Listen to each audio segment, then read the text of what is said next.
Sisimulan na ng lokal na pamahalaan ang pagsasagawa ng assessment sa iniwang pinsala ng Super Typhoon Lawin sa lalawigan ng Ilocos Norte. Nakatakda namang ipamahagi ngayong araw ang libu-libong karagdagang relief packs na ipinadala ng national government. Narito ang hatod na balita ni Mirasol Abugadil. Dumating na sa Ilocos Norte ang mahigit 5,000 karagdagang relief packs mula sa Department of Social Welfare and Development o DSWD.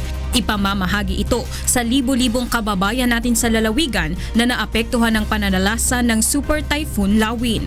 We can say na kailangan din namin kasi for how many days that it's been raining hard at saka yung mga iba, lalo na ng ating mga fisher folks, hindi na po sila pumapalaot. Kabilang ang Ilocos, La Union at Cagayan sa matinding binayo ng pinakamalakas na bagyo na tumama sa Pilipinas sa loob ng 3 taon.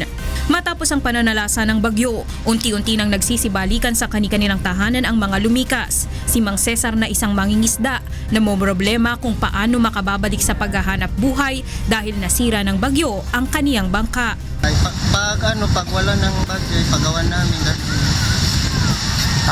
Pagawa namin sir, wala kami. Nairagan. Samantala, sinimulan na ng lokal na pamahalaan ang clearing operation kabilang na ang pag-aalis sa mga nagbagsakang puno sa daan. Nagsasagawa na rin ito ng assessment sa kabuoang pinsalang iniwan ng bagyo sa lalawigan. Ang Super Typhoon Lawin na may international name na Haima ang pang-12 bagyo na tumama sa bansa ngayong taon. Mirasol Abugadil, UNCV News and Rescue, Philippines.